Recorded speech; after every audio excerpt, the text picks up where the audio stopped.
Hola a todos y bienvenidos a este espacio de reflexión sobre las teorías del aprendizaje. Quisiera comenzar por la pregunta: ¿cómo aprendemos realmente? Como profesor, esta es una pregunta que me encuentro constantemente en el aula. A veces un estudiante comprende una idea compleja después de una explicación breve. Otras veces necesita practicarla varias veces, discutirla con sus compañeros o relacionarla con experiencias de su vida para que realmente cobre sentido. Estas situaciones nos muestran que aprender es un proceso mucho más complejo de lo que parece. Para ello, vamos a reflexionar sobre tres de las teorías más influyentes de la educación contemporánea: conductismo, cognitivismo y constructivismo. Los invito entonces a acompañarme en este recorrido por algunas de las ideas que han transformado nuestra manera de entender la enseñanza y el aprendizaje. Después de revisar las teorías conductista, cognitiva y constructivista, considero que uno de los principales aprendizajes de este seminario ha sido comprender que ninguna teoría del aprendizaje logra explicar por sí sola toda la complejidad de lo que ocurre en las aulas. Más que enfoques excluyentes, las entiendo como perspectivas complementarias que permiten analizar distintas dimensiones del proceso educativo. Comenzaré con el conductismo. Esta teoría, desarrollada por autores como Pavlov, Watson y Skinner, entiende el aprendizaje como una modificación observable de la conducta a partir de la relación entre estímulos, respuesta y refuerzos. Desde esta perspectiva, aprender significa adquirir comportamientos o habilidades que pueden evidenciarse y evaluarse externamente. Durante mucho tiempo consideré que el conductismo tenía poca relación con la enseñanza de la filosofía, debido a su énfasis en la conducta observable. Sin embargo, la experiencia personal como docente me ha llevado a matizar esa percepción.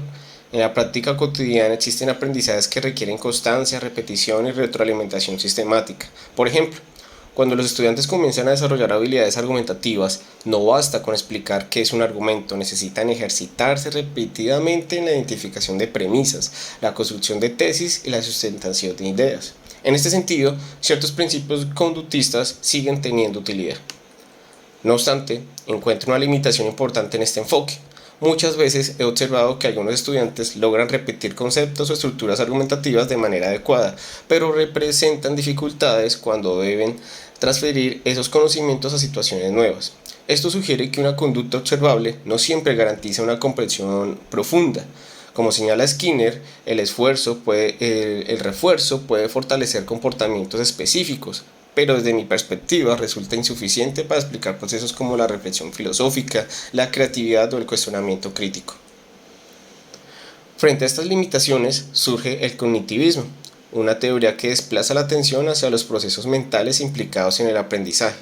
Autores como Piaget, Ausubel, Brunner y Gardner sostienen que aprender implica organizar, interpretar y relacionar información para construir estructuras cognitivas cada vez más complejas. Esta perspectiva tiene una influencia significativa en mi práctica docente. Una situación frecuente en las clases de filosofía ocurre cuando se presentan conceptos aparentemente abstractos como la verdad, el conocimiento o la justicia.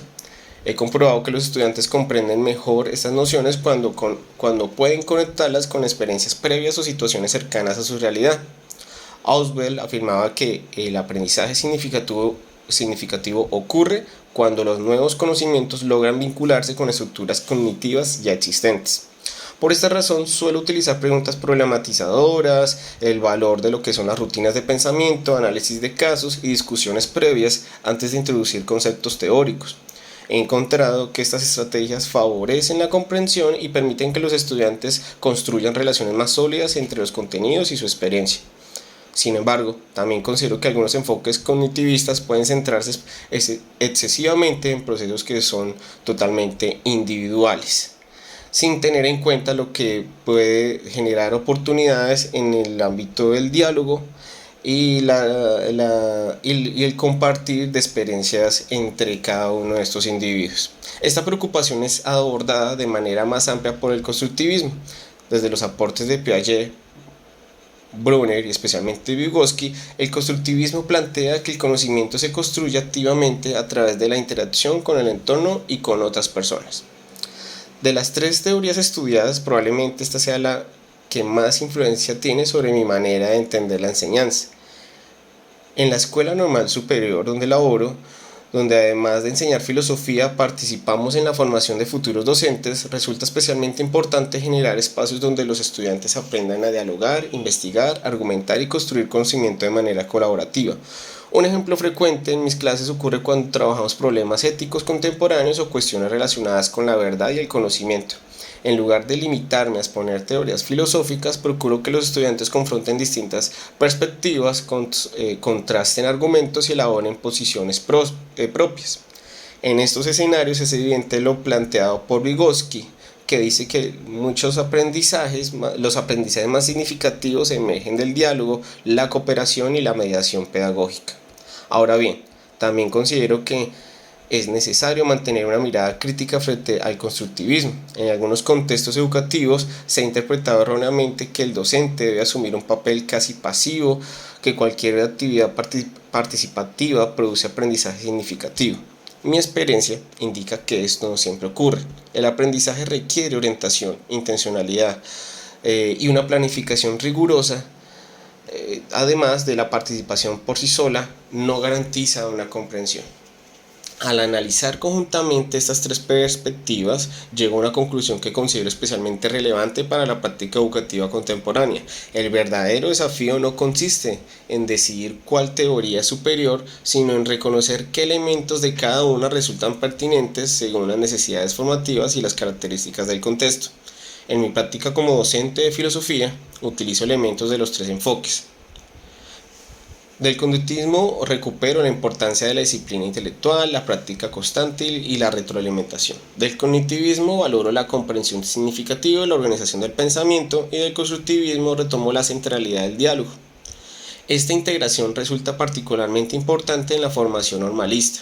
Los futuros maestros necesitan comprender que las teorías pedagógicas no son recetas que se aplican mecánicamente, sino marcos de interpretación que orientan la toma de decisiones educativas. La realidad de las aulas exige flexibilidad, reflexión, crítica y capacidad de adaptación.